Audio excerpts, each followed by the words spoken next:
Hola, mi nombre es Emilia Bello Altamiranda y hoy estaré con ustedes acompañándolo en esta masterclass del Diplomado Gerencia de Proyectos Sociales y Contratación Pública con énfasis en pueblos étnicos. Esperamos que esta sea una herramienta de transformación social y personal que nos permita adquirir conocimientos, riquezas y formas de cultura. Bienvenidas y bienvenidos. El Diplomado Gerencia de Proyectos Sociales y Contratación Pública con énfasis en pueblos étnicos, su objetivo es fortalecer las capacidades de las y los participantes en la gerencia de proyectos sociales y la contratación pública mediante metodologías participativas y enfoques diferenciales con el objeto de empoderar a las comunidades étnicas para diseñar, ejecutar y gestionar proyectos que promuevan el desarrollo cultural, fomentando así la inclusión del desarrollo sostenible en Colombia.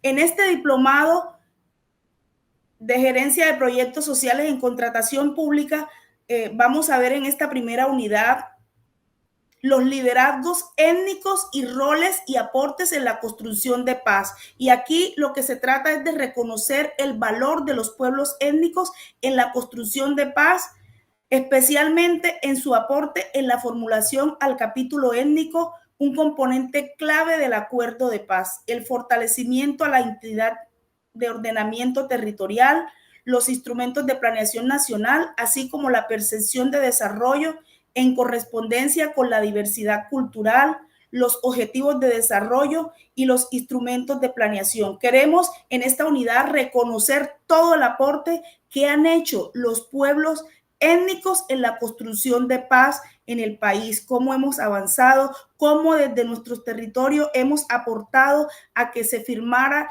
ese acuerdo final de paz que se firmó en noviembre de 2016 en la ciudad de Cartagena. Entonces, para nosotros es muy importante transmitir estos conocimientos que esperamos que les sirvan a ustedes en cada uno de sus territorios. Esta unidad es una unidad muy enriquecedora. Vamos a hablar nuevamente, les recuerdo, de los liderazgos étnicos, roles y aportes en la construcción de una paz estable y duradera en Colombia. Tenemos una agenda. En primer momento vamos a hablar del concepto de paz positiva y paz negativa. Vamos también a hablar de qué es el capítulo étnico, la revisión de los hitos jurídicos, políticos y organizativos. Vamos también a hablar en esta unidad 1 de la construcción de paz desde el ordenamiento territorial y sus diferentes niveles a nivel nacional, departamental y municipal. Y por último, hablaremos de los liderazgos étnicos y los objetivos de desarrollo sostenible.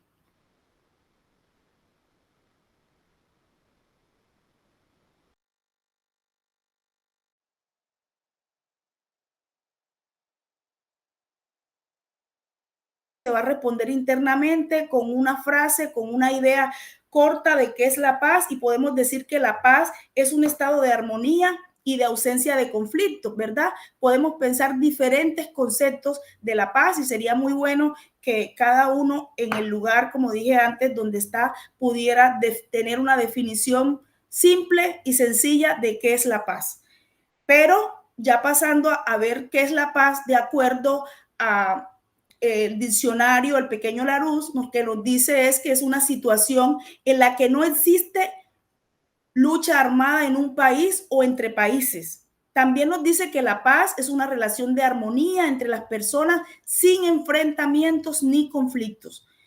Eso nos dice el diccionario. Sí, ya entendemos la paz desde otro nivel o desde otro aspecto. Hay un organismo multilateral, perdón, como la ONU, que nos dice que la paz no es solo la ausencia de conflicto, es convivir en paz consiste en aceptar las diferencias, tener la capacidad de escuchar, de reconocer, de apreciar a los demás, así como vivir de forma pacífica y unida en un proceso positivo, dinámico, participativo, en el que se debe promover el diálogo y solucionar conflictos con espíritu de entendimiento y de cooperación. Hay que entender que para construir paz hay que sentarse y aceptar que los otros son diferentes, hay que entender que debemos respetar y apreciar a los demás para que podamos llegar a un punto de entendimiento y así avanzar hacia lograr el objetivo final, que es lograr una paz estable y una paz duradera. Pero para hablar de paz necesitamos conocer todas las perspectivas que hay y los conceptos que hay de paz en el mundo. Entonces aquí nos referimos a que hay un concepto desde la parte occidental, desde la Grecia antigua, que nos dice que ellos ven la guerra como una situación natural y también la ven como un medio de paz, para lograr la paz. Eso es desde la Grecia antigua. Desde la Roma antigua, ellos dicen que la paz son acuerdos, son leyes entre personas o pueblos y tiene una idea de mantenerlo legal. La ausencia de violencia, dicen ellos que es paz. Y en consenso, lo que dicen ellos es que la paz es un deseo, no como algo palpable. Pero también hay otro concepto de paz desde la parte oriental y es el concepto de paz el concepto ahimsa, y es el concepto de no violencia, que es no causar daño a seres vivientes. Este concepto de ahimsa, que es la no violencia, busca un consenso social, busca un equilibrio, una armonía y posee sistemas informales de solución pacífica de conflicto. El concepto ahimsa, de paz ahimsa, lo que nos dice es que la paz con todos y todo. Aquí ya pasamos a hablar de John Galton. John Galton es uno de los teóricos porque murió este año, nació en 1930 y John Galton murió este año. Es uno de los teóricos más importantes en el mundo sobre los temas de paz y conflicto. Es sociólogo, matemático, escribió en compañía más de 150 libros y de manera individual escribió 90 libros, y él nos habla de la paz positiva y de la paz negativa. Y dice que la paz negativa es la ausencia de violencia directa, es la no guerra. Es cuando los sujetos no se agreden. Es cuando vivimos sin agredirnos con los demás. Y el concepto de paz positiva dice que es un concepto más amplio. Es donde no solamente los sujetos no se agreden, sino que además cooperan, aportan en la solución de las problemáticas presentadas, por ejemplo, en sus territorios. Y termina diciendo John Galton que la paz positiva es la ausencia de la violencia estructural, de la violencia directa y de la violencia cultural. Y define la paz positiva como un sistema de interacción entre individuos que tuvieron dificultades en el pasado y que ahora cooperan. A pesar de que no comparto tu posición, a pesar de que no entiendo tus ideales, nos sentamos y tuvimos diferencias, estuvimos en diferentes sectores o bandos, pero ahora tenemos la disposición de sentarnos y cooperar para avanzar en los temas de paz. John Galton también nos habla de un concepto de paz positiva, y él nos dice que la paz positiva, continuando con el concepto anterior, es la construcción de justicia y desarrollo para que todos los seres humanos puedan satisfacer necesidades básicas. Eso nos dice John Galton, ¿verdad? Entonces, también nos dice que implica un proceso de fortalecimiento institucional, de generación de oportunidades, de reconocimiento del otro, para establecer trabajo y sentido común. Necesitamos instituciones fuertes, instituciones sólidas, instituciones que acompañen este proceso de paz, tal como hemos visto en Colombia, que se han creado instituciones para trabajar a favor de la paz. Y también nos habla de que debe haber un concepto clave para entender las ideas tales como la cultura de solidaridad, la cultura de legalidad y la cultura de paz. En esta parte de la cultura de paz, él nos dice que las personas de la cultura, perdón, de solidaridad, cultura de legalidad y cultura de paz, que las personas deben trabajar juntas, que deben respetarse para poder resolver los conflictos. Eso nos dice John Galton con respecto a la paz positiva. Pero para hablar de paz, también necesitamos conocer dos conceptos sujetos de análisis que John Galton define y que deben tenerse en cuenta para el tema de paz, que es saber qué es el conflicto, qué es la violencia y poder diferenciar uno del otro para así poder avanzar en todos estos temas de violencia y de conflicto. Entonces John Galton nos define, él dice que los conflictos surgen cuando hay una divergencia, cuando hay un choque de intereses, cuando no hay entendimiento entre dos o más partes. Y sigue diciéndonos John Galton que es un proceso natural de la humanidad. Siempre hay conflictos, a veces hasta para levantarnos a ver qué nos vamos a colocar, hay un conflicto, me pongo un vestido, me pongo una falda, siempre hay conflictos en la vida personal, en la vida profesional y mucho más hablando de paz, pues también tenemos que entender que hay conflictos. Entonces dice John Galton que el conflicto es diferente a la violencia, porque el conflicto tenemos diferencias, nos respetamos, nos sentamos, dialogamos, pero la violencia ya la vamos a ver más adelante, es diferente porque ya la violencia es algo que se ve, que tiene cara. Entonces, lo que nos quería decir aquí John Galton es que el conflicto lo podemos, a pesar de que el conflicto no es bueno, podemos aprovechar y volverlo positivo como una oportunidad de cambio, ¿verdad? Sabemos que los conflictos no son buenos, pero si los convertimos en algo positivo, esto genera una oportunidad de cambiar, porque si yo me siento, si yo dialogo, si yo te entiendo, por supuesto que vamos a tener una oportunidad de conocer lo que está pensando la otra persona y avanzar y cambiar en ese sentido. Por eso él lo ve como una oportunidad de cambio. Dice que por el contrario, el conflicto negativo lo que genera es una crisis. La crisis agudiza el problema y es lo que genera la violencia. Cuando yo no me entiendo con el otro, cuando no hay puntos de acuerdo, cuando no hay un entendimiento, ya después de que no podemos subsanar un conflicto, lo que viene es la violencia. Entonces, eso es lo que debemos evitar y es lo que hemos tratado de evitar en todo este proceso de paz en Colombia. La violencia es una afrenta evitable, es una amenaza de despojo de cualquier necesidad humana, libertad o de armonía. La violencia es el manejo del conflicto, es el fracaso del manejo del conflicto. Ya les dije, si no dialogamos, si no nos entendemos, si no encontramos puntos de acuerdo, viene el fracaso del conflicto y lo que hacemos es que entramos a la violencia y John Galton nos plantea el triángulo de la violencia, que es el triángulo del iceberg. Aquí lo vamos a ver.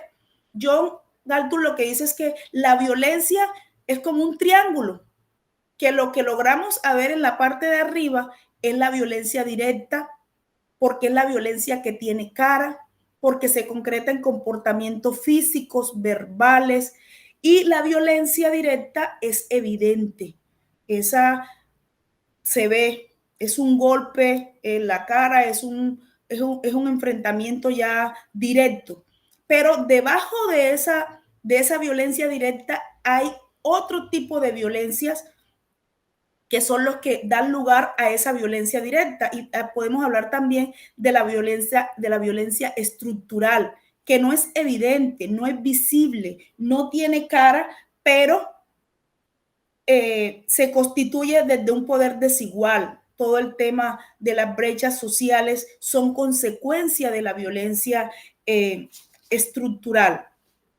Entonces podemos decir que esa violencia estructural se manifiesta en racismo, en discriminación, en pobreza, en la falta de acceso a recursos y oportunidades.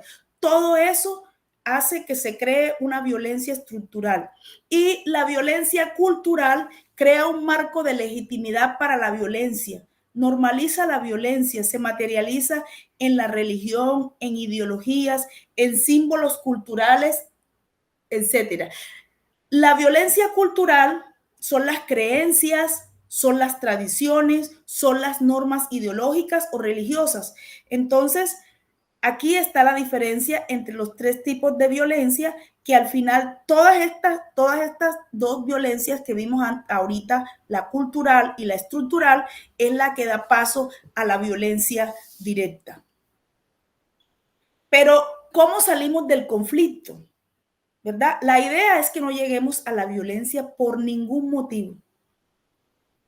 Hemos tenido momentos de violencia en el caso de Colombia, pero nos hemos sentado, hemos dialogado, hemos aceptado las diferencias de los demás y desde ahí hemos avanzado a construir lo que hoy hay sobre temas de paz en Colombia. Entonces dice que para que salgamos del conflicto necesita que exista una mediación, que es la única manera para llevar de manera pacífica, inclusiva y justa el conflicto. La única manera de llevar de manera pasiva, pacífica, inclusiva y justa el conflicto es que exista una mediación. La mediación transforma el conflicto. Cuando nos sentamos a dialogar, se empieza el conflicto a disminuir.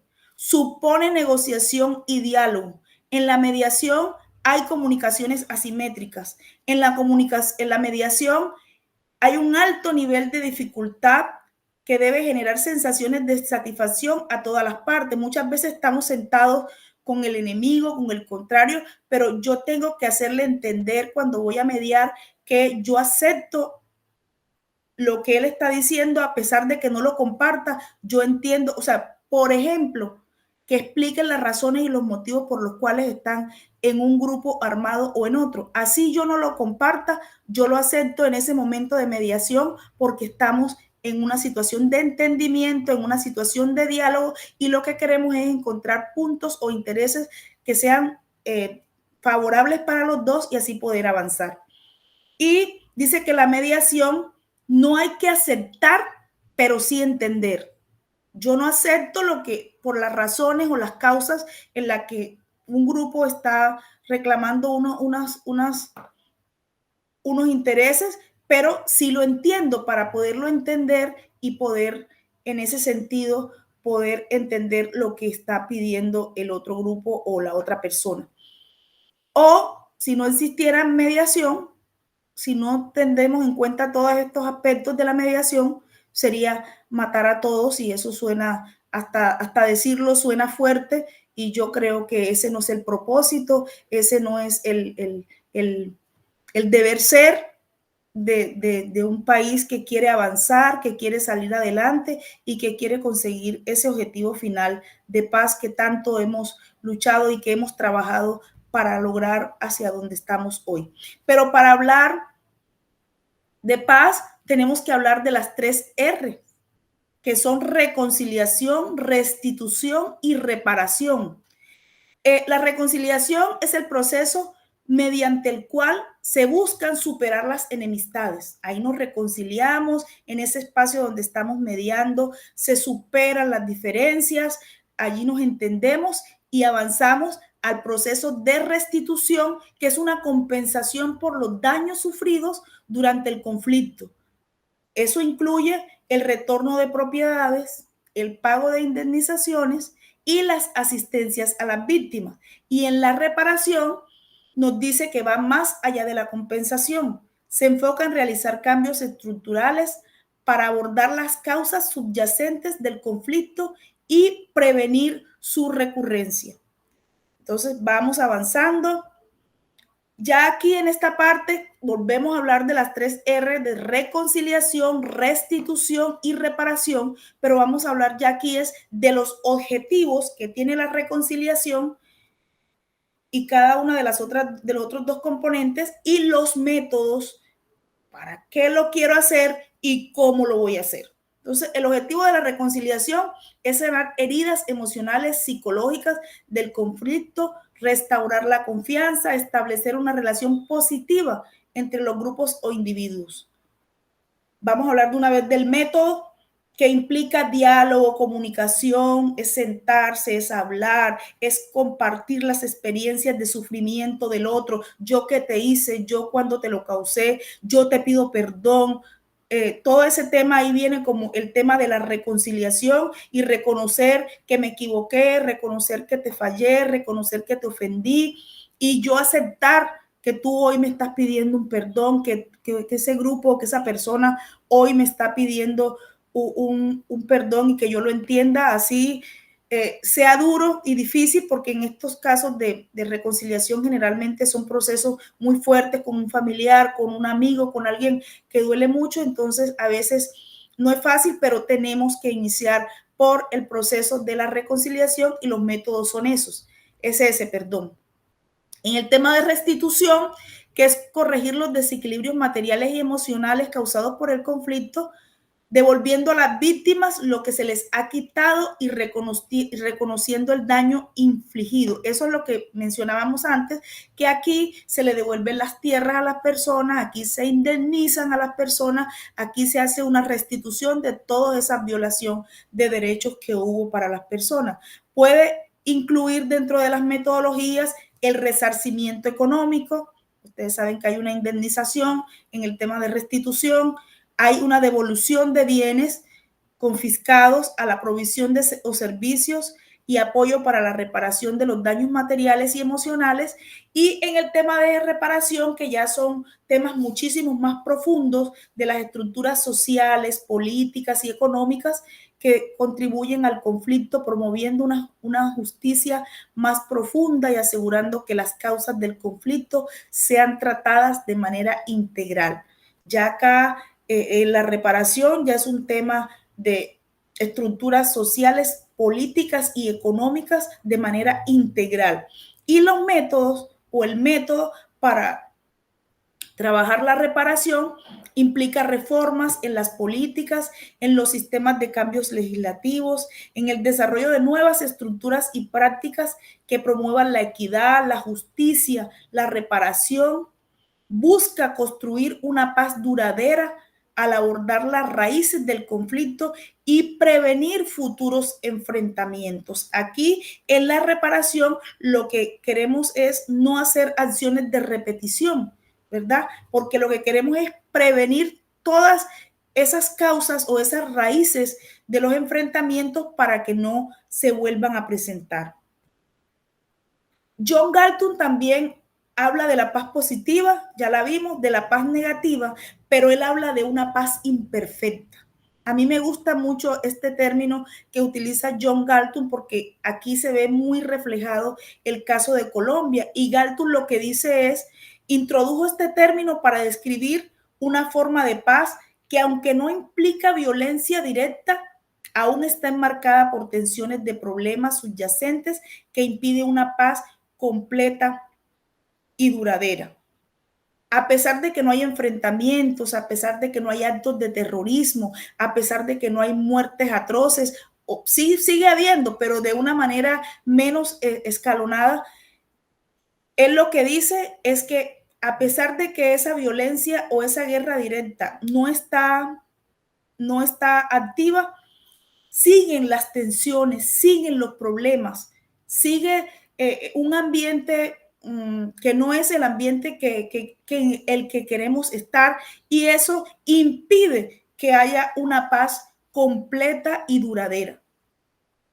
Dice además que es una paz superficial, la paz imperfecta, porque la ausencia del conflicto no es suficiente para garantizar una paz auténtica. Dice que a pesar de que no estemos en conflictos, porque a pesar de que nos hayamos sentado, porque a pesar de que hayamos dialogado, porque a pesar de que hayamos avanzado en los temas de paz, es necesario resolver las causas profundas de ese conflicto, como las desigualdades sociales, la injusticia y las tensiones latentes. Lo que él está planteando aquí es una paz con justicia social. que se resuelvan todas esas desigualdades sociales, que es un proceso que debemos entender, que es un proceso lento, que es un proceso escalonado, pero que vamos en ese camino, vamos hacia lograr esa paz que todos anhelamos, esa paz que todos queremos, que es esa paz estable y duradera. Y aquí ya lo que hacemos es reflexionar cómo vamos, y yo quiero que todos desde sus casas, desde donde me estén hoy viendo esta masterclass, podamos reflexionar de cómo creen ustedes que va la paz en Colombia, ¿verdad? Conociendo ya los conceptos de paz positiva, de paz negativa, de violencia, de conflicto, de paz imperfecta, es entender hoy cómo vamos en Colombia. Y yo no los estoy escuchando, pero esperaría que estuvieran de acuerdo conmigo, y si no, hay que respetar las diferencias, de eso se trata, pero yo siento que vamos por un muy buen camino, que hemos avanzado y que vamos en el camino correcto, y que todos y todas, desde nuestros lugares de trabajo, en lo personal, en lo familiar, en lo profesional, desde todos los aspectos, debemos también ayudar a que se siga construyendo esa paz estable y duradera, reconociendo que estamos en una paz imperfecta, pero que si todos aportamos, podemos avanzar. Desde los pueblos étnicos se ha aportado a la construcción de paz, se ha avanzado, hemos participado en todos los espacios para que esa paz que todos anhelamos y que todos queremos sea una paz estable y duradera. Y aquí también podemos ver que ya esa violencia directa, esa violencia estructural y esa violencia ideológica ya se le pone cara. Y aquí podemos decir que la violencia directa son los asesinatos, los secuestros, las mutilaciones a las víctimas, son también los grupos en situaciones las violencias directas, la guerrilla, la delincuencia organizada. Muchas veces también el ejército ha cometido actos de violencia en contra de los ciudadanos, los secuestros, las mutilaciones y las víctimas, y los grupos en situaciones de vulnerabilidad. Y la violencia estructural es un sistema económico desigual, un sistema de participación política excluyente y un sistema de organización desigual. Ya les habíamos dicho que la violencia ideológica, cultural, la violencia cultural es la que legitima la violencia directa y estructural, y son las creencias, las tradiciones, las normas, las ideologías religiosas. Y dice que las iglesias de derecha, extrema derecha, izquierda, extrema izquierda, patriarcado, el machismo, y ustedes también los invitamos a que sigan identificando ese tipo de violencia cultural, que también hace que esa violencia cultural y esa violencia estructural ya se convierta en esa punta del iceberg, o en eso que podemos ver que es la violencia directa. En este diplomado y sobre todo en esta unidad 1, vamos a seguir hablando de los avances de la construcción de paz, pero ya vamos a hablar de los hitos jurídicos, como les había dicho en la agenda que tenemos para el día de hoy. En esta masterclass vamos a hablarles de los hitos jurídicos que marcan todo el tema de paz para los pueblos étnicos, y tenemos que contarles que la ley 89 de 1980 es la ley de los indígenas, de los pueblos indígenas, por la cual se determina la manera cómo deben ser gobernados los salvajes que se reducen a la civilización, ¿verdad? Entonces, también tenemos la ley 70 de 1993, que es la ley que nos da esa victoria jurídica más importante para la reivindicación de los derechos del pueblo negro, afrocolombiano, raizal y palenquero. Y tenemos la ley 1448, que es la ley de víctimas y de restitución de tierras. Esas tres leyes la 89, la 70 y la 1448, también tienen unos decretos, que el decreto de la ley 89 es el 4633 de 2011, el decreto 4634 de 2011 corresponde a la ley 70 de 1993 y el decreto 4635 a la ley 1448 de 2011. Yo les quiero mencionar aquí que la ley 70, de lo que se trata es de reconocer los derechos culturales, sociales de las comunidades afrocolombianas. Reconoce derechos culturales, sociales de las comunidades afrocolombianas. La ley 1448, ya lo mencionamos, es la ley de restitución de tierras y se hizo para, es un proceso de justicia para que todas esas personas víctimas del conflicto armado se les hiciera todo ese tema que ya les contamos anteriormente con respecto a las 3 R's. Aquí vamos a hablar ya de la ley 1448, que es la ley de restitución de tierras. Esta ley se hizo para reparar a las víctimas del conflicto armado colombiano y busca proporcionar medidas de justicia, de reparación y garantías de no repetición a las personas que han sufrido por la violencia del conflicto armado. Ya les dijimos que gracias a todos esos avances de paz en Colombia, pues se crea esta ley que lo que trata es de proteger a todas esas personas que sus derechos fueron vulnerados, que fueron masacrados, que la idea es, con respecto a esta ley, es que se haga todas las medidas de justicia, de reparación, y de garantías de no repetición. Esta ley tiene unos componentes, que es el reconocimiento de las víctimas, ¿verdad?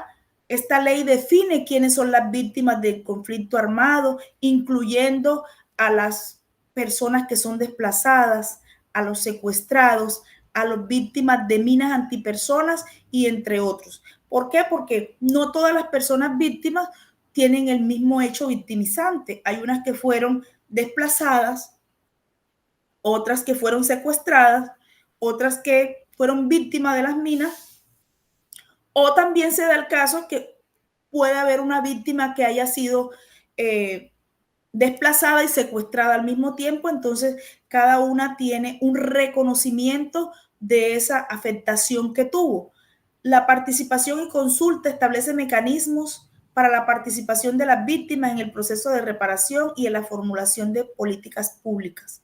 El registro único de víctimas establece la creación de un registro para identificar y clasificar a las víctimas del conflicto armado. Todas las personas en Colombia víctimas del conflicto armado tienen un RUP, que es el registro único de víctimas, que identifica a la persona con ese número que es víctima del conflicto armado para poder tener una claridad o un registro ya de identificación de cada una de esas víctimas. Las medidas de reparación incluyen mecanismos para la reparación integral de las víctimas que abarca reparaciones económicas, de asistencia psicosocial y las medidas de restitución. Estas medidas son esas indemnizaciones que reciben las víctimas, también las víctimas tienen un acompañamiento psicosocial y unas medidas de restitución.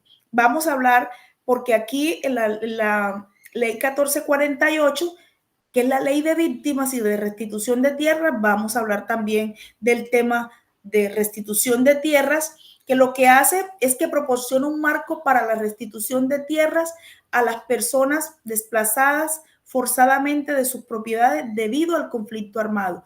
Todas las personas que fueron desplazadas, que les tocó huir de esa violencia que hubo años atrás. Yo recuerdo para el año 95 se recrudece la violencia en el país. Muchas personas les tocó abandonar sus tierras, les tocó dejar todo y irse a tierras lejanas. Todas esas personas que fueron forzosamente desplazadas de sus propiedades, hoy el gobierno nacional está entregando una oportunidad de restituirle sus tierras a esas personas para que nuevamente vuelvan al campo, para que nuevamente siembren, para que nuevamente cosechen y para que nuevamente busquen su nicho principal, que es ser campesinos y vivir en su tierra. Entonces, la implementación tenemos que decir entonces que la implementación de la ley creó diversas instituciones y mecanismos para la implementación, valga la redundancia, como existen hoy dos grandes entidades del gobierno nacional para atender todo el tema de víctimas y restitución de tierras, que es la Unidad para la Atención y Reparación Integral de las Víctimas y la Agencia Nacional de Tierras, que muchos de ustedes las conocen y han escuchado también hablar de ellas.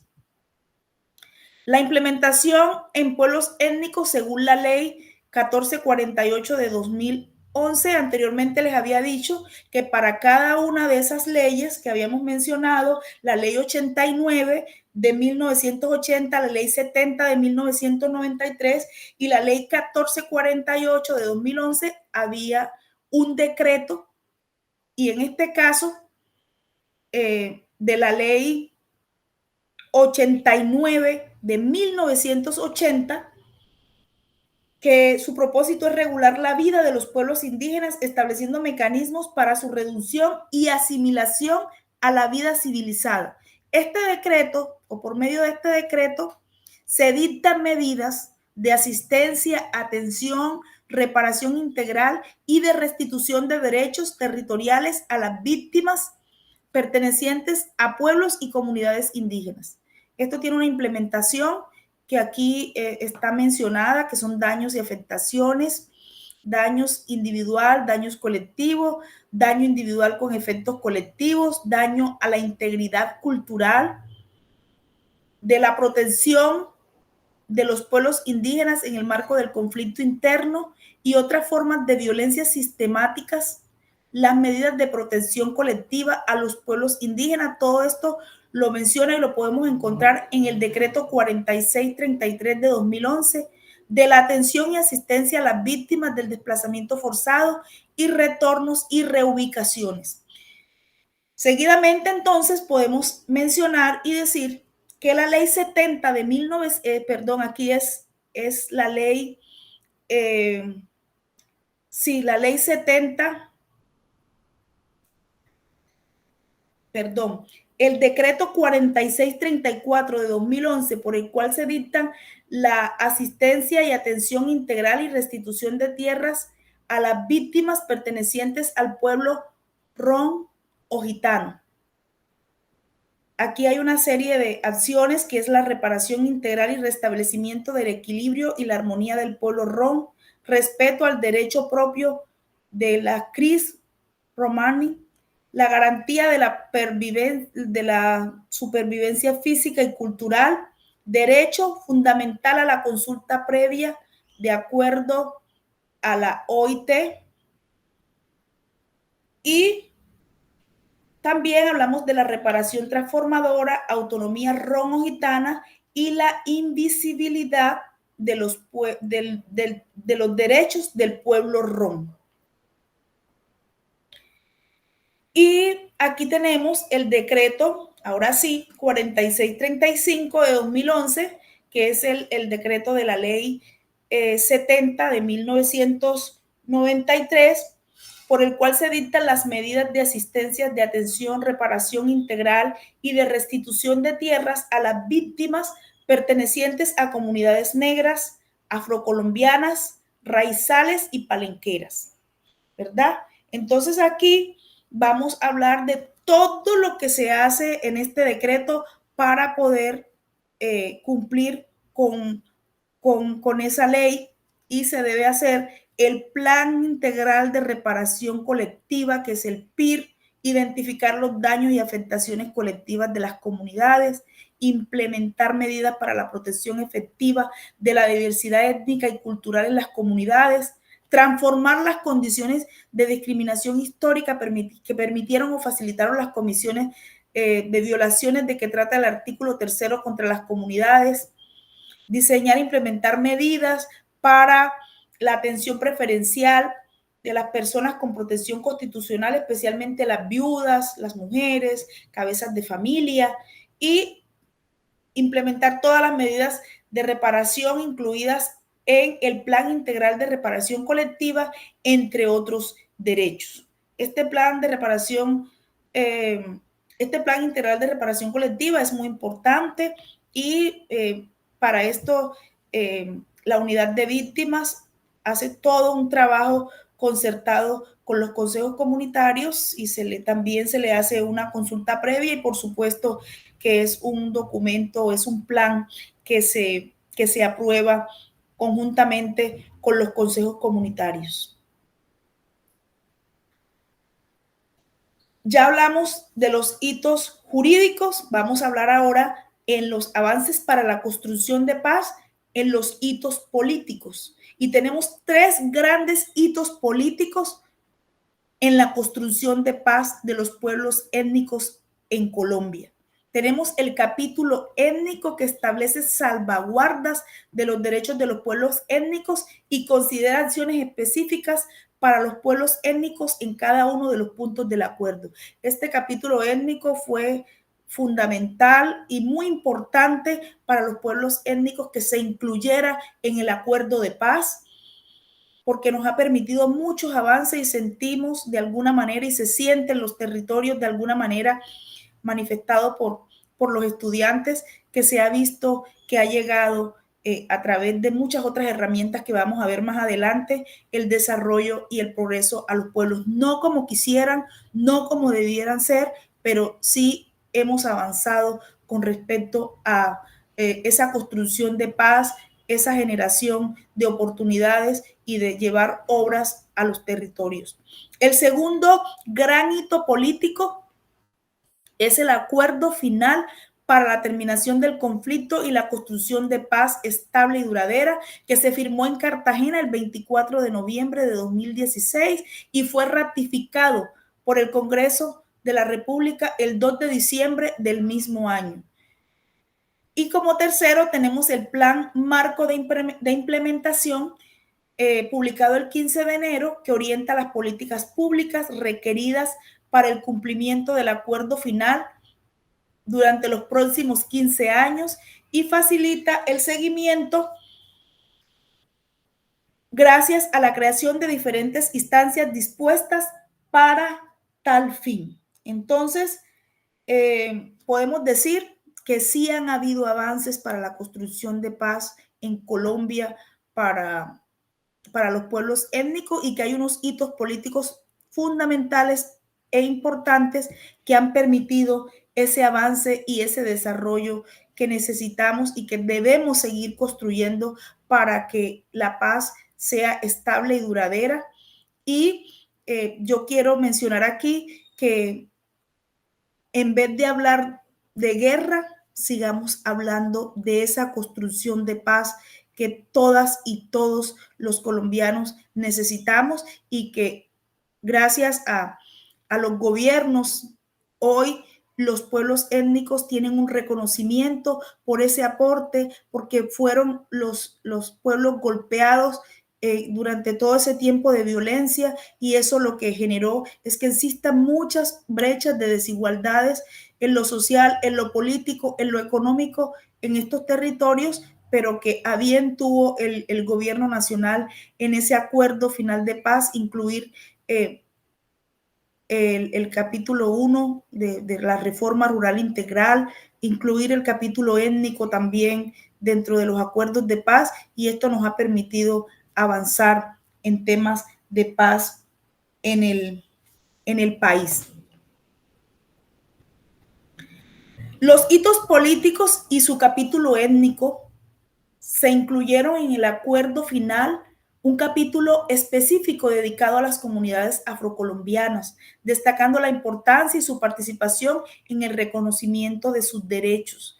Fue de mucha importancia que hoy las comunidades negras los pueblos étnicos, tengan un capítulo en el acuerdo final de paz, donde se hace una donde se reconoce la importancia de su participación y se le hace un reconocimiento a los derechos, a sus derechos, perdón. Establece salvaguardas de los derechos de los pueblos étnicos reconocidos por nacional, perdón, e internacionalmente, y considera acciones específicas para pueblos étnicos en cada uno de los puntos del acuerdo, reconociendo el impacto desproporcionado que sufrieron los pueblos étnicos durante el conflicto armado, lo que les mencionaba, ese reconocimiento y esa participación que tuvieron los pueblos étnicos en el acuerdo final de paz fue de gran importancia para que hoy hayamos avanzado en los temas de paz.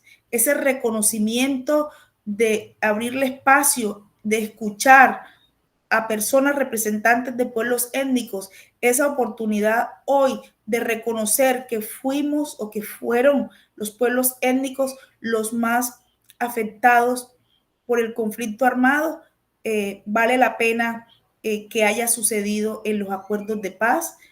Y voy a leerles aquí un pensamiento de Richard Moreno, asesor de la vicepresidencia de la República para el capítulo étnico, y él dice que implementar el capítulo étnico es fundamental para la paz territorial y étnica. Además, agrega que sin los pueblos étnicos no hay paz.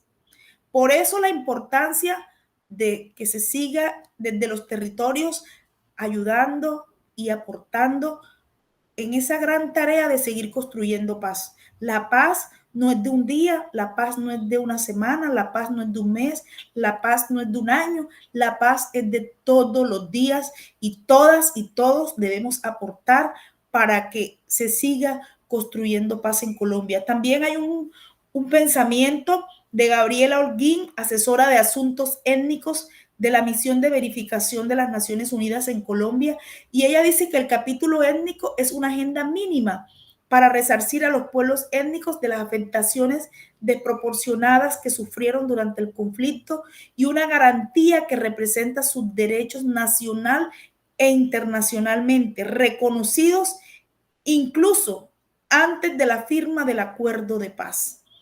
Entonces, sí hay un reconocimiento, sí hay un resarcimiento de los derechos de los pueblos étnicos, y eso es importante que vayamos en esa ruta, que vayamos en ese camino, y por eso siempre la invitación a que en vez de hablar de guerra, sigamos construyendo paz.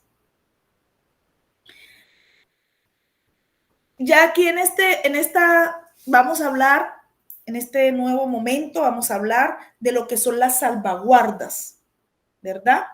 Entonces, las salvaguardas son las medidas o mecanismos establecidos para proteger y garantizar los derechos de los pueblos étnicos. Medidas o mecanismos establecidos para proteger o garantizar los derechos de los pueblos étnicos. Y nos preguntamos, ¿y eso qué es? Esos son las salvaguardas. De acuerdo con el artículo 659 del Código Civil peruano vigente, las salvaguardas son medidas para garantizar el respeto de los derechos, la voluntad y las preferencias de las personas que recibe apoyo, para prevenir el abuso y la influencia indebida por quienes brinda tales apoyos. En el tema de las salvaguardas y en ese acuerdo final de paz quedó incluida ese punto tan importante para los pueblos étnicos, que es la reforma rural integral que dio origen a los programas de desarrollo con enfoque territorial PD, que vamos a hablar de ellos más adelante. Y el sexto punto de ese acuerdo de paz es la implementación y la verificación. Entonces, aquí hay una instancia especial de alto nivel de los pueblos étnicos de Colombia, que se creó también con relación a esos acuerdos de paz, y dice que se crea una instancia de alto nivel con pueblos étnicos para el seguimiento a la implementación de los acuerdos. La instancia tendrá funciones de actuar como consultora, interlocutora, de primer orden con la Comisión de Seguimiento e Impulso y Verificación de la implementación del acuerdo. No solamente estuvimos, no solamente participamos, no solamente firmamos o estuvimos en todo el acto protocolario de los acuerdos, sino que también quedó constituida una instancia especial de alto nivel de pueblos étnicos en Colombia, que lo que va a hacer es actuar como consultora, interlocutora, es la que nos va a representar en esa comisión que existe para todo el tema de verificación a la implementación del acuerdo de paz. Así que bienvenida a esa instancia para que siga representando a los pueblos étnicos, para que esa instancia actúe como interlocutora ante esa comisión.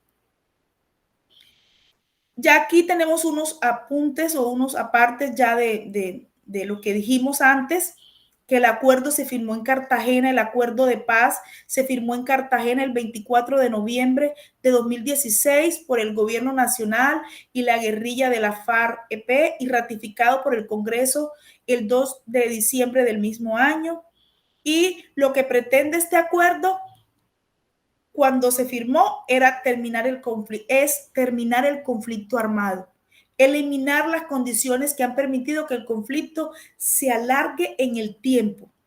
Este acuerdo lo que quiere, o lo que quiso y lo que quiere también, es garantizar los derechos de los colombianos, en particular de las víctimas. Y por último, cerrar el ciclo de violencia en que ha estado el país. Con muy buena intención, el gobierno nacional y todos los que participaron, especialmente los pueblos étnicos, han querido que el ciclo de violencia se cierre en el país y que podamos hablar de una paz que venimos construyendo, que venimos trabajando, que no es la paz que todos queremos, pero reconocer que hemos trabajado y que desde el gobierno nacional se ha avanzado para que el país no vuelva a esa violencia tan recrudecida que hubo en mucho tiempo y que vivimos los colombianos durante muchos años. Entonces, ese acuerdo final de paz habla de 6 puntos, como les mencionaba, le hablé del primero y del sexto en la diapositiva anterior, pero aquí ya les vamos a mencionar todos los 6 puntos de ese acuerdo de paz, que es hacia un nuevo campo, reforma rural integral, donde estamos los pueblos étnicos representados. Está la participación política, la apertura democrática para construir paz, en el que estamos representados todos los colombianos. Fin del conflicto, es el tercer ítem. Solución al problema de las drogas ilícitas. El cuarto, acuerdo sobre las víctimas del conflicto. Y el sexto punto es la implementación, verificación y refrendación, donde está como un acápite el capítulo étnico. El plan marco de implementación, ya lo dijimos, que fue publicado el 15 de enero del 2017 y ha sido elaborado por el gobierno de Colombia, discutido y aprobado por la Comisión de Seguimiento, Impulso y Verificación del Acuerdo Final, en cumplimiento a las disposiciones del punto 611 del Acuerdo Final para la terminación del conflicto y la construcción de una paz estable y duradera. Este plan marco de implementación contiene un conjunto de pilares, de estrategias, de productos, de metas trazadas e indicadores necesarios para la implementación del acuerdo de paz, organizados por cada punto del mismo, incluyendo capítulos sobre enfoques de género y sobre enfoques de género y enfoque étnico. Esto ya es un documento donde están trazados, lo dice este texto, los indicadores, todo está, los pilares, las estrategias. Entonces, a todo este documento le llamamos Plan Marco de Implementación y será principal referente para la inclusión de componentes de paz dentro de los próximos planes nacionales de desarrollo en términos establecidos en el Acuerdo de Paz. Este Plan Marco de Implementación es el referente que hoy tienen todos los próximos planes de desarrollo en términos establecidos en el Acuerdo final de paz. Ya aquí vamos a hablar en esta diapositiva, desde esta masterclass, vamos a hablar de los hitos, que es otro punto de la agenda que hoy nos ocupa en el Diplomado de Gerencia de Proyectos Sociales y Contratación Pública para Pueblos Étnicos. Vamos a hablar de hitos organizativos para la paz. Y ya habíamos dicho que la IAMPE es la instancia especial de alto nivel de pueblos étnicos en Colombia y que es un espacio de diálogo y de concertación entre el gobierno nacional y las organizaciones indígenas afrocolombianas, raizales y palenqueras, y su objetivo principal es el seguimiento de la implementación y el cumplimiento del acuerdo final de paz. No solamente estuvimos, no solamente participamos, sino que aquí también los pueblos y las organizaciones indígenas colombianas, raizales y palenqueras también tienen un espacio de diálogo y concertación, y tuvimos la oportunidad de en una de las clases virtuales hablar con el mayor Jorge Balbuena, que es la persona encargada de dirigir esta instancia, y bueno, que fue de muy gran importancia escucharle sus planteamientos y escucharle sus puntos de vista para saber cómo iban haciendo esta concertación y cómo iban esta instancia, que lo que hace es que verifica ese cumplimiento del acuerdo final de paz. La IAMPE es un órgano consultor, representante e interlocutor, ya lo habíamos dicho también, ante la Comisión de Seguimiento, Impulso, Verificación a la implementación del acuerdo de paz. Yo quiero aquí hacer un paréntesis porque ya aquí, perdón, ya aquí vamos a hablar de un tema que es importante, no menos importante que todo el tema de paz, pero ya aquí sí vamos a ver la construcción de paz desde el ordenamiento territorial.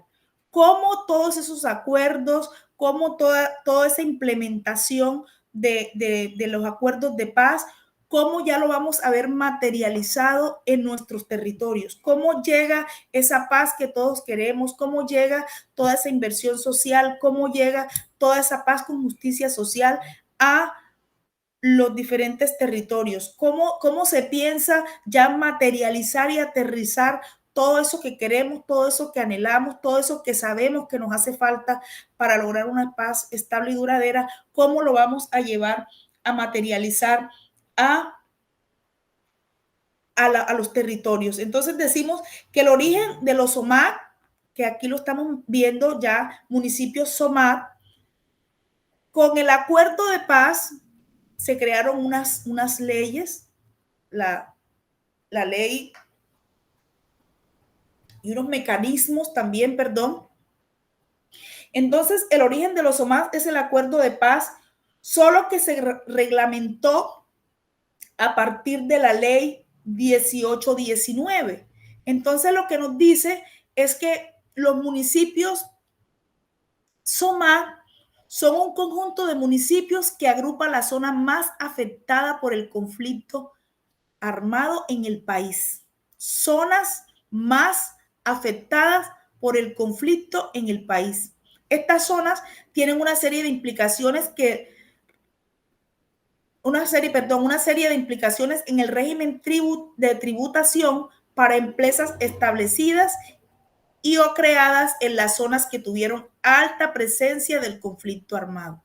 Fue una selección que hizo el Departamento Nacional de Planeación y muchas entidades del gobierno nacional, donde determinaron que esos más de 300 municipios iban a quedar siendo municipios SOMAC, y fue en base a la ley 1819 de 2016.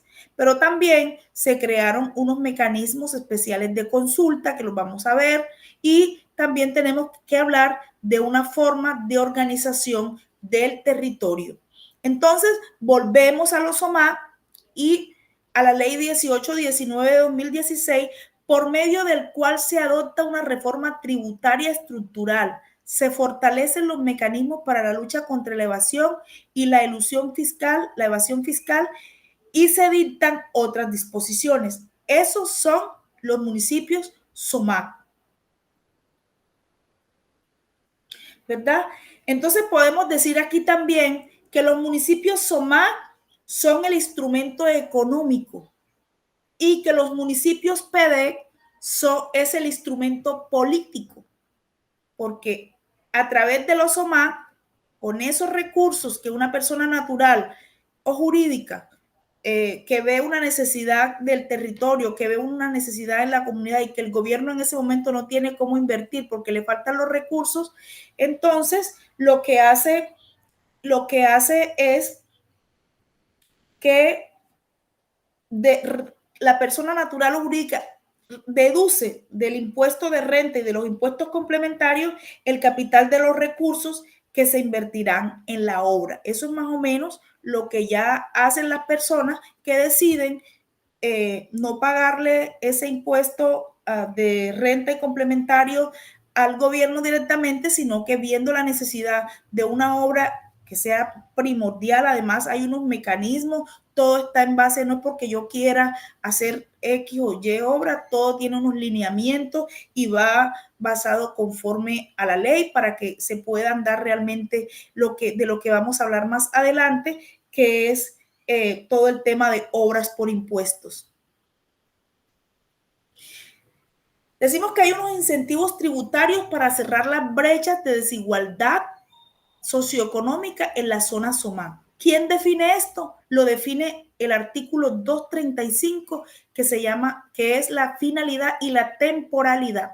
La presente tiene como finalidad fomentar temporalmente el desarrollo económico, social, el empleo y las formas organizadas de los campesinos, las comunidades indígenas, afrodescendientes, raizales, palenqueras y productores rurales, en las zonas más afectadas por el conflicto armado SOMAC.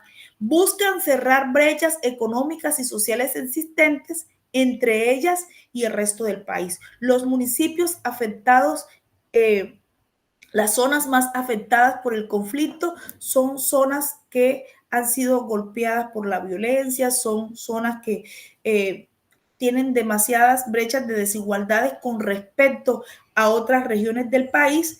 Entonces se decide a través de la ley 1819 de 2016, entonces ya ver cómo se organizan en estos municipios identificados qué son las obras por impuesto. Entonces, las obras por impuesto son un mecanismo mediante el cual personas naturales o jurídicas contribuyentes del impuesto de renta y complementarios podrían utilizar el pago del impuesto de renta a través de la ejecución de una obra, de un proyecto de inversión de trascendencia pública que sea necesaria, que sea importante por parte del contribuyente con los requerimientos establecidos en la ley. Y el capital que esa persona natural o jurídica invierta se convierte en esa obra que vamos a tener en esos municipios que tienen ese privilegio, dijera yo, que son municipios SOMAC. Las características del mecanismo de obras por impuestos. No todos pueden hacer lo que quieran, como les mencionaba antes. Esto tiene una normatividad, esto debe cumplirse con unos requisitos. Ya aquí les vamos a decir quiénes son las entidades encargadas de hacer todo el tema de formalización, todo el tema de revisión y de ejecución. Entonces, decimos que las características del mecanismo de obras por impuesto es el mecanismo que permite la ejecución de proyectos con recursos de impuestos. Una obra que se necesita en la comunidad que es prioritaria, con los recursos, con los impuestos de renta y complementario, una persona natural, una persona jurídica, lo puedo hacer. Establece la ejecución directa de las obras por parte de los contribuyentes con la supervisión del sector público. Una persona contribuyente natural o jurídica puede hacer directamente la ejecución de la obra siempre con la supervisión del sector público.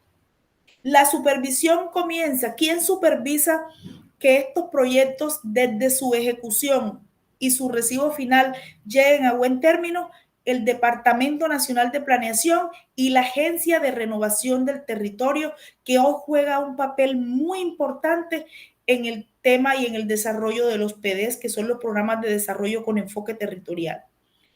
Este mecanismo permite la inversión directa para proyectos de infraestructura, vías terciarias, educación pública, acueducto, alcantarillado, reparación de infraestructura educativa, infraestructura productiva, agricultura, conectividad. Mira que son muchos las áreas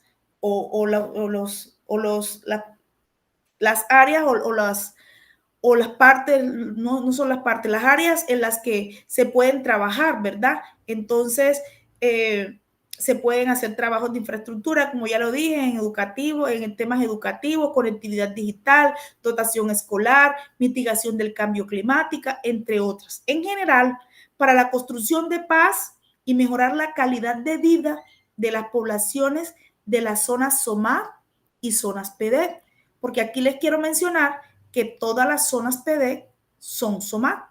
Entonces, por eso, si se hace una obra por impuesto en un municipio PD, también resulta siendo un municipio SOMAP.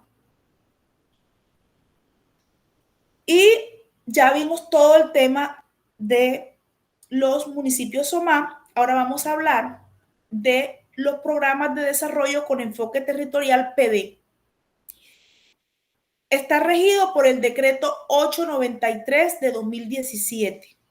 Los municipios PD son instrumentos de planificación y gestión creados con el fin de poner en marcha la implementación de los puntos de la reforma rural integral en los municipios establecidos en el acuerdo final. Es un instrumento de planeación y gestión que se estableció en el acuerdo creados con el fin, de poner en marcha la implementación de los puntos de la reforma. Este es un programa subregional que figura como principal estrategia para lograr la transformación integral de los territorios rurales más afectados por el conflicto armado y la debilidad institucional. Todas estas fueron causas que promovieron o que se tuvieron en cuenta para escoger esos municipios PDs.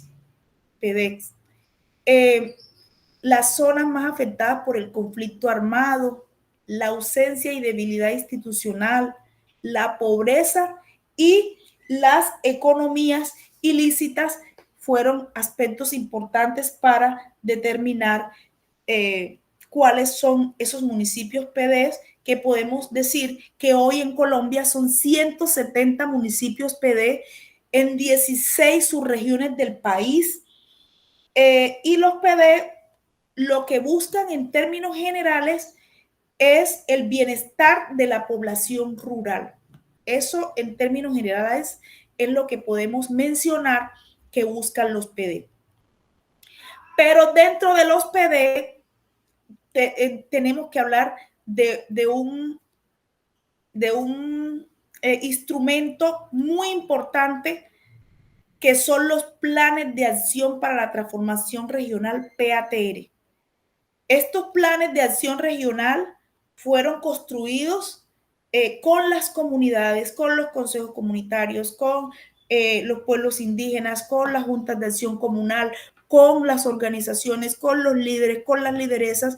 Es allí donde vino el trabajo de la Agencia de Renovación del Territorio, donde un gran equipo se desplazó a esas 16 subregiones, se desplazó a esos 170 municipios y de primera mano con la comunidad, conociendo las necesidades y todas esas iniciativas que tenían en ese momento los pueblos étnicos, plasmaron unos documentos, plasmaron esas iniciativas que hoy se conocen como planes de acción de transformación regional. Y también podemos decir que los pactos municipales para la transformación regional son el resultado de de ese ejercicio en conjunto de identificación y priorización, perdón, de necesidades y construcción de iniciativas para el territorio, lo que les mencionaba. Se desplaza un importante equipo de trabajo a los 170 municipios, se hace un trabajo concertado, un trabajo con los pueblos étnicos, un trabajo con los líderes, con las lideresas, con los que tienen conocimiento de las verdaderas y reales necesidades y las iniciativas que tiene el territorio, y se construyen estos 16 planes de acción para la transformación regional en el país, que son los que hoy viene trabajando también la Agencia de Renovación del Territorio. Entonces, lo que podemos mencionar aquí es que los programas de desarrollo con enfoque territorial se instrumentalizan con los planes de acción territorial, y estos a su vez los planes de acción territorial se convierten en pactos étnicos, pactos comunitarios y pactos municipales. ¿Por qué? Porque se trabaja con los pueblos étnicos, comunidades negras e indígenas, se trabaja con las comunidades, ¿verdad? Que ahora hablan de una asistencia técnica, anteriormente tenían otro nombre, y los pactos municipales, porque todo este seguimiento a esos PATRs lo hacen estas instancias que tenemos aquí y que ya más adelante vamos a mencionar. Los planes de acción territorial se materializan la planeación a 10 años y se debe revisar y actualizar cada 5. En total, existen 16 planes, uno por cada subregión, ya lo habíamos mencionado, para la transformación regional, y 170 pactos municipales. Cada municipio PD del país tiene un PATR. El proceso de planeación participativa para su construcción fue a gran escala. Eso es lo que causa satisfacción y lo que causa alegría, porque esta construcción de estos planes de acción territorial para la transformación regional, perdón, fueron construidos desde las bases, con las comunidades, para las comunidades, atentos, escuchando a cada uno de los sectores, llámese comunidades indígenas, llámese comunidades negras, llámese juntas de acción comunal, llámese organizaciones civiles, sociales, llámese iglesia, todos líderes, lideresas, todos participaron en esta construcción, y fue un trabajo que merece quitársele el sombrero a la Agencia de Renovación del Territorio, porque fue un trabajo muy bien hecho. Simplemente que hoy en algunos territorios pues la gente siente que no está representado. Sabemos que tenemos algunas limitaciones económicas en el país, pero ya está construido, y la idea es seguir avanzando en que todas esas iniciativas que fueron plasmadas en los planes de acción de transformación regional se vean materializadas en el país. Pasamos ya a los PDs como mecanismos especiales de consulta, ¿verdad? Ya les voy a mencionar qué son los mecanismos especiales de consulta. Existen 8 pilares de los PDs. También quiero mencionar que los pilares de los PDs son, primero, el ordenamiento social de la propiedad rural y el uso del suelo. El segundo pilar es la infraestructura y la adecuación de tierras. El tercer pilar es la salud rural. El cuarto pilar es la educación rural y primera infancia. El quinto es la vivienda rural, agua potable y saneamiento básico.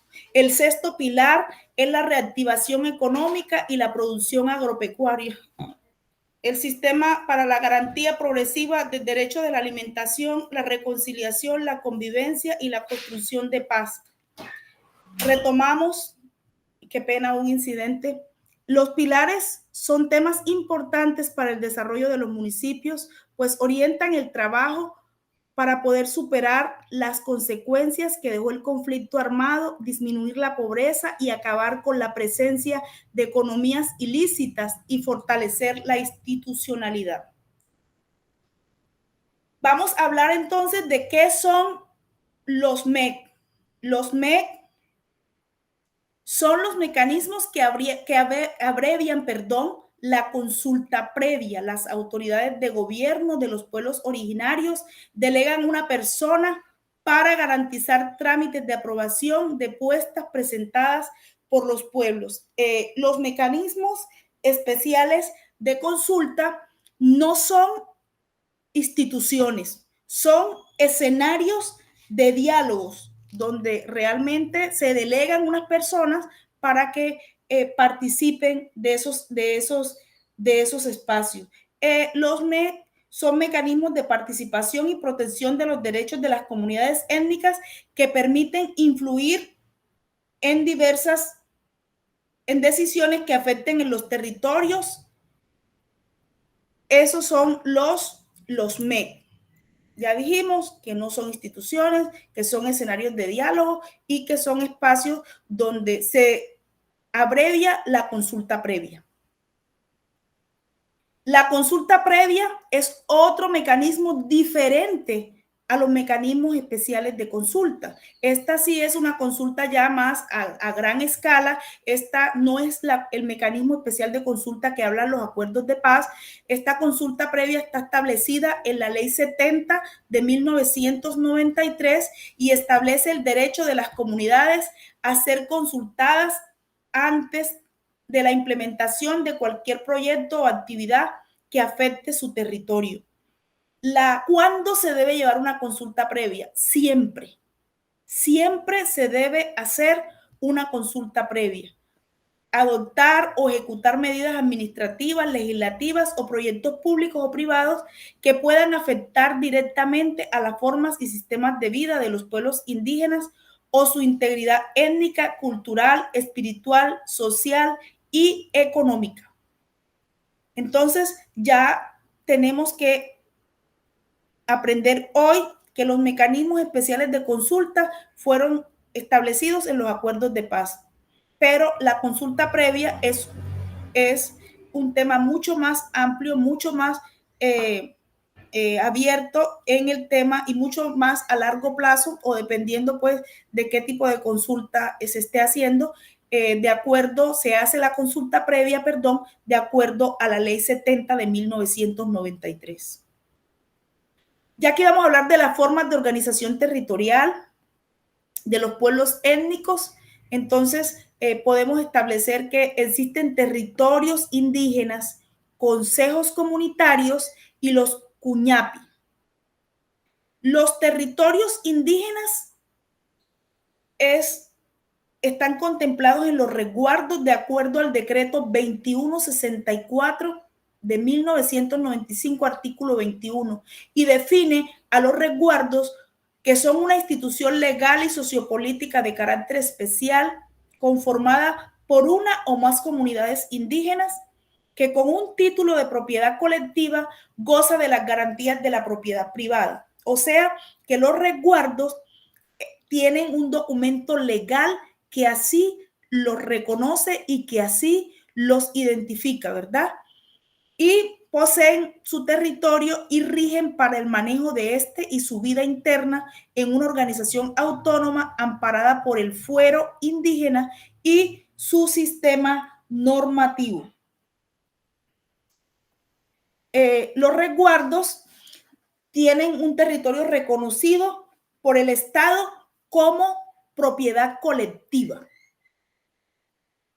Quería cerrar con ese aporte para pasar a hablar ya de los territorios indígenas que no son reconocidos legalmente por el Estado, pero que son formas de haber ocupado durante mucho tiempo la tierra y ya están establecidos en esos territorios. Entonces, la definición de los territorios indígenas dice que los resguardos indígenas son la forma de propiedad colectiva de las comunidades indígenas que tienen carácter de inalienables, imprescriptibles e embargables. Los territorios indígenas, como quien dice, son intocables, no se pueden embargar, no prescriben, no se ceden. Los integrantes de la comunidad indígena del resguardo no podrán enajenar a cualquier título arrendar por cuenta propia, hipotecar los terrenos que constituyen el resguardo, es una propiedad colectiva. Las áreas que constituyan el carácter de resguardo indígena serán manejadas y administradas por los respectivos cabildos y o autoridades tradicionales de las comunidades. Entonces, ya entendemos entre lo que es un resguardo, que es un territorio reconocido por el Estado como propiedad colectiva, y los territorios indígenas, que son, también podemos decir que son espacios de tierra que son imprescriptibles, inembargables, inalienables, perdón, y que estos no podrán ser por ningún miembro de la comunidad hipotecados, que no podrán ser embargados y que no tendrán ningún otro tipo de enajenación. Seguimos posteriormente hablando de lo que son los consejos comunitarios. Los consejos comunitarios es una autoridad étnica encargada de administrar los territorios colectivos de comunidades negras, afrocolombianas, raizales y palenqueras, y son una organización reconocida por las autoridades públicas nacionales y por entidades nacionales. Fueron creadas por la Ley 70 de 1993 y reglamentados por el decreto 1745 de 1995. Los consejos comunitarios son los dueños del territorio colectivo. Entonces, un consejo comunitario tiene en su poder una tierra, un espacio de tierra reconocido legalmente, del cual ese consejo comunitario tiene ese derecho de administrarlo según sus formas organizativas, según sus tradiciones, según su cultura y sus proyectos de vida. También esos consejos comunitarios tienen el deber de salvaguardar los ecosistemas y desarrollar prácticas productivas tradicionales con responsabilidad, asegurando la conservación ambiental de sus territorios. Pasamos en esta diapositiva a hablar de las formas de organización territorial de los pueblos étnicos. Consejos comunitarios. ¿Qué hace? ¿Quiénes pueden o no hacer parte de un consejo comunitario? Y lo que nos está diciendo es que los consejos comunitarios están conformados por todas las personas que hacen parte de la comunidad y que han habitado ancestralmente el territorio y cuentan con unas tradiciones, una cultura, una historia que es compartida. Es decir, cuando una persona se autorreconoce, así no sea negra, es de un consejo, es parte, perdón, de una comunidad étnica y por supuesto de un consejo comunitario. Entonces, no es solamente compartir tradiciones, cultura, sino también reconocerse, porque puede ser que yo esté en el territorio, pero no me reconozca como esté ocupando el territorio, pero no me reconozca como parte de un consejo comunitario. Los territorios colectivos de los consejos comunitarios, históricamente muchos integrantes de las comunidades negras afrocolombianas son espacios que los han habitado. Yo les mencionaba ahora rato que hay una parte legal, pero también son territorios colectivos, todos esos espacios que ancestralmente las comunidades afrocolombianas, raizales y palenqueras han habitado en zonas específicas del país, que han desarrollado formas y especies de maneras de vivir y de relacionarse con el entorno a través de la transmisión de generación en generación de sus maneras de trabajar la tierra, de cómo pescar, de cómo cocinar, de cómo bailar, y en general de la transmisión de todos esos saberes que han aprendido de sus mayoras y sus mayores. Estas comunidades han establecido un vínculo muy importante con sus territorios. Todo eso le llamamos territorios colectivos. Esos caminos, esos ríos, esos caseríos, esas fincas, esas tradiciones, esas culturas, eso que nos hace y que nos ha significado para estas comunidades representan su historia pasada y la posibilidad de un futuro mejor para sus hijos y para sus comunidades. El territorio representa todo lo que son, lo que han sido y lo que pueden ser. Para las comunidades negras, el territorio lo representa todo. Ya aquí en esta otra diapositiva, ya estamos ya en la parte final de esta masterclass, vamos a hablar de las formas de organización territorial de los pueblos étnicos. Entonces, vamos a hablar de las comunidades negras y palenqueras, que son asentamientos históricos de afrodescendientes que han conservado, perdón, sus estructuras de gobierno, sus costumbres y tienen reconocimiento especial y derechos sobre sus territorios. Y los cumpañi, que son conjunto de grupos de familias extensas que realizan una apropiación simbólica del lugar donde habitan en términos de sostenibilidad, de cultura, su organización social basada en parentesco y patrienal y patrilocal. El decreto que le reconoce es el 2957 de agosto de 2010. Ya aquí entonces estaríamos hablando de un tema, ya salimos de hablar de todo el tema de resguardos, de todo el tema de comunidades indígenas y población afro, y vamos a hablar de los liderazgos étnicos y su impacto global, objetivo de desarrollo sostenible. Entonces, lo que podemos mencionar aquí es que esos objetivos y esas metas globales que se dieron a conocer el 25 de septiembre de 2015 por los líderes mundiales y que se adoptaron como un conjunto de objetivos globales para erradicar la pobreza, proteger el planeta y asegurar la prosperidad para todos como parte de una nueva agenda de desarrollo sostenible, Agenda 2030, son lo que hoy conocemos como objetivos de desarrollo sostenible. Cada objetivo tiene una meta específica que deben alcanzarse en los próximos 15 años. Para alcanzar esta meta, todo el mundo tiene que hacer su parte. Los gobiernos, el sector privado, la sociedad civil y las personas como usted y como yo.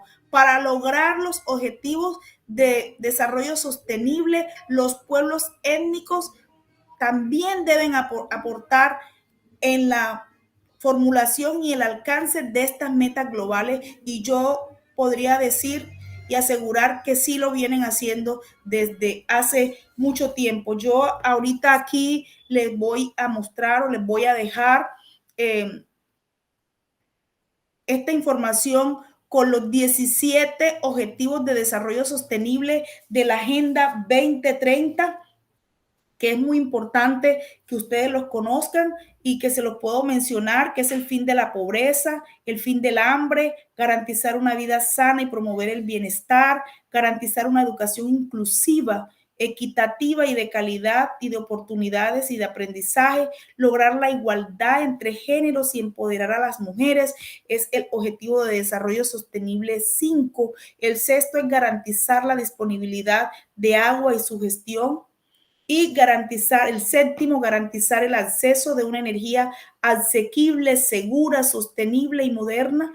El octavo, promover el crecimiento y el económico inclusivo y sostenible del empleo. Y así sucesivamente están todos los 17 objetivos de desarrollo sostenible al cual debemos apuntar, al cual debemos trabajar, y que sabemos que los pueblos étnicos están directamente alineados y contribuyendo a que estos objetivos de desarrollo sostenibles como una meta de la Agenda 2030 se cumplan. Quiero darle las gracias por su atención. Quiero invitarlos a que sigamos construyendo este diplomado, decirles que aquí termina la unidad 1 y que espero que haya sido de gran importancia para ustedes y que esto les permita tener y adquirir nuevos conocimientos y que se le enriquezca su aprendizaje y sus conocimientos. Muchísimas gracias.